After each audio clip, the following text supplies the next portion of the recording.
Talking lifestyles, talking about it.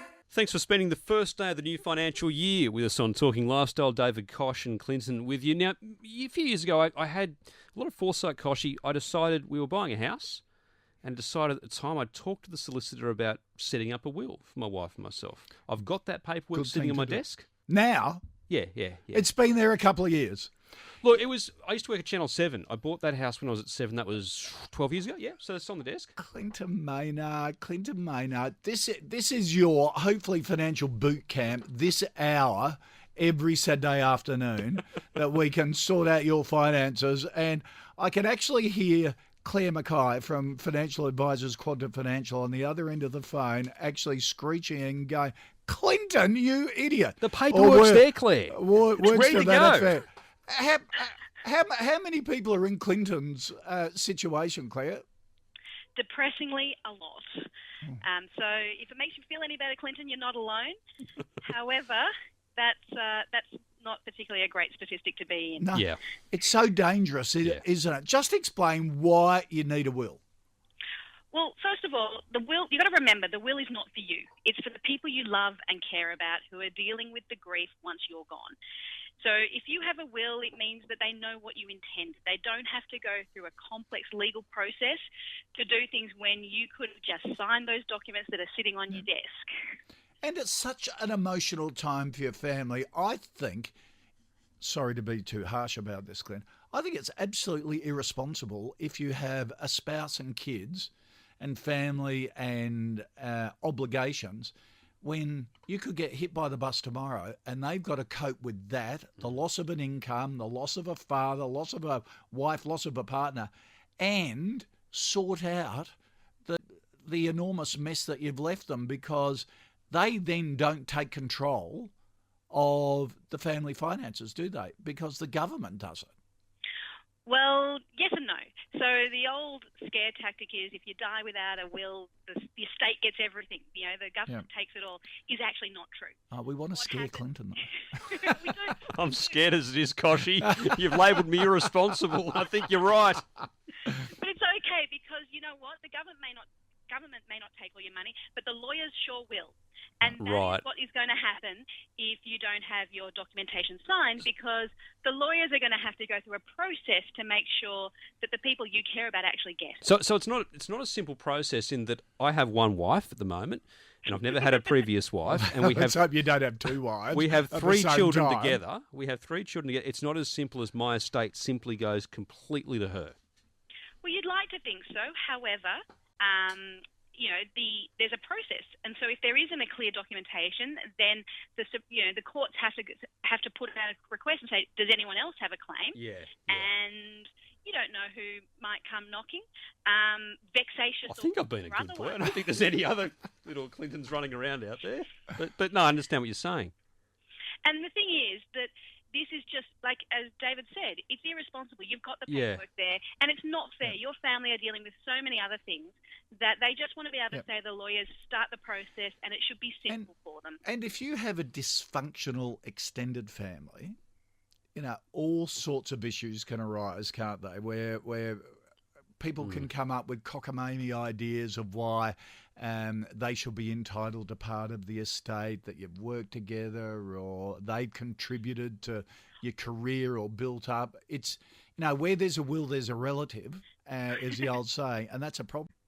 And there's also things like loans. There was an undocumented loan. So how did you start? The buying of your house, things like that. Yeah. It's just one of those things where when there's money. And let's hope, Clinton, that your will is not going to come into play for a very, very long time. Yeah. So you sign the documentation now. At least you've signed the documentation. But if it doesn't play for another 20 years, your kids are going to be older. And then we don't know who's in their lives. And we don't know if they're still getting on with each other. Yeah. So it's about having your intentions known by everyone. Look, I have a to-do list saved in my phone. I've just added it to the to-do list. It's placed under re-grout the tiles in the shower, so it's important. And next Saturday afternoon, we're going to check in. Have you Don't finished give me that much to-do? time, Kochie. No, it's on your desk, so you tell us. Now, Claire, do you need to do it through a lawyer, or can you do one of those online wills? Well, lawyers will always want you to make sure that you dot and cross all the I's and T's. Yeah. So but the first thing you need to know is what are your intentions. So before you engage with a lawyer or before you download a template or go to the Australian Post and buy a template, make sure you know what your intentions are.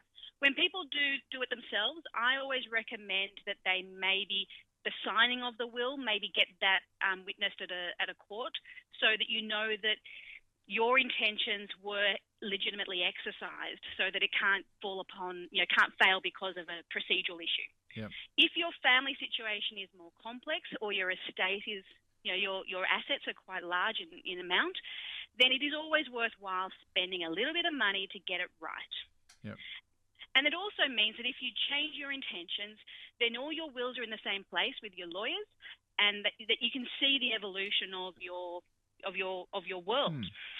Yep, and talk to your financial planner to make sure how assets are passed through or what needs to be sold or not. Yeah, that's the other thing is a lot of people think that they own assets and they put that in their will when they do it themselves, when in fact they actually don't own the assets. Right.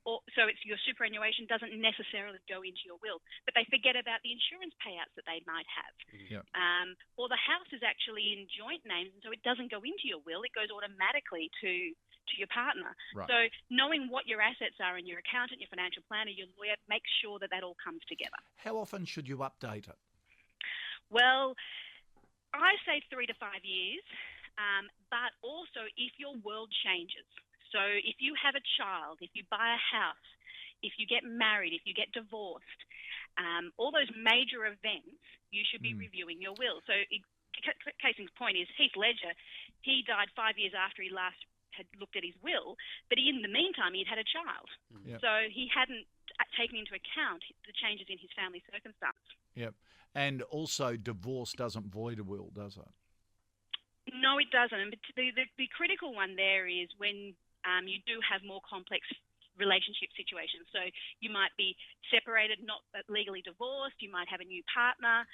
You might also have an ex-partner before the one you're divorcing. So having wills when those things change, make sure that everyone then knows what your intentions were. Because in the absence of a will, they're all going to be fighting in court. The lawyers are going to be winning, and it's who's got the best argument, not necessarily who's the person you wanted.